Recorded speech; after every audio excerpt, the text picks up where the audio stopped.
अच्छा, हम आपसे ये और जानना चाहते हैं कि शाकाहार और मांसाहार, बहुत सारे लोग मांसाहारी होते हैं, बहुत सारे लोग शाकाहारी हैं जो दाल चावल सब्जी रोटी से अपना पेट भरते हैं। तो आप बताइए कि स्वस्थ और लंबी आयु, लंबा जीवन, लंबी आयु और स्वस्थ, मांसाहारी लंबा जीता है, स्वस्थ रहता है, या शाकाहारी लंबा जीता है और स्वस्थ रहता है?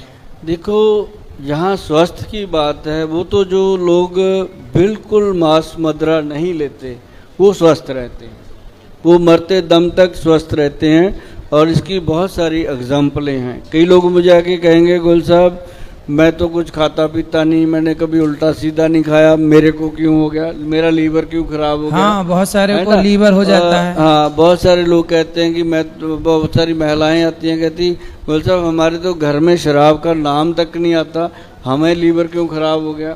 तो वो चीज़ें अलग हैं। लेकिन जो लोग मांस खाते हैं, मैं उनको एक चीज़ कहता हूँ, खाना ना खाना जीवन उनका, शरीर उनका, मर्जी उनकी, मालिक वो। लेकिन मैं एक बात बता दूंगा कि जो लाश होती है वो जानवर की लाश भी लाश है, इंसान की लाश भी लाश है।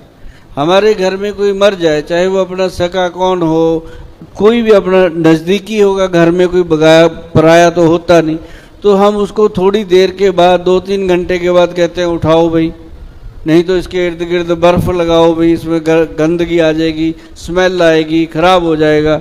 तो कहाँ हम उसको पका के जानवर को खा जाते हैं, वो अपने शरीर में जाकर के क्या करेगा, क्या होगा, खाने वाले को पता है, उसको सब कुछ पता है, लेकिन वो फिर भी खाता है, उसकी जीभ का स्वाद बन जाता है। जिसको जीभ का स्वाद लग जाता है वो नहीं छोड़ पाते, लेकिन जो छोड़ना चाहते हैं वो एकदम छोड़ देते हैं। इसको छोड़ने से शरीर में कोई क्षति नहीं होती।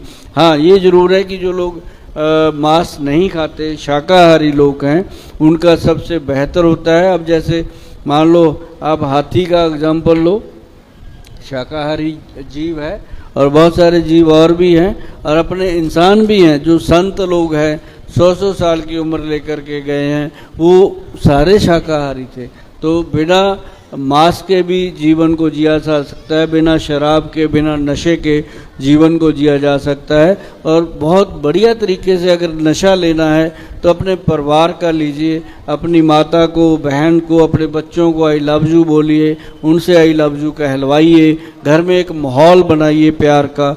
जितनी मर्जी लड़ाई हुई हो, मैं तो ये कहता हूँ कि हस्बैंड वाइफ जितना मर्जी लड़ लें, रात को सोने से पहले ही सुलह कर लें, ताकि सुबह तक उनका जो मूड है वो अच्छा रहे। क्योंकि सुलह तो होनी है, 2 दिन बाद भी होनी है, तो उसी दिन क्यों ना कर लें। तो सबसे पहले तो भाइयों को करनी पड़ती है, तो कोई बुरी बात नहीं है। इससे चिंता नहीं होगी, टेंशन नहीं होगी, डिप्रेशन नहीं होगा। लड़ाई झगड़ा करोगे तो तनाव बढ़ेगा, और तनाव बढ़ेगा तो बीमारियां निश्चित हैं। जितने आप खुश रहेंगे उतने बीमारियों से बचेंगे, और जितने चिंताओं में रहेंगे उतनी बीमारियों को आप निमंत्रण देंगे।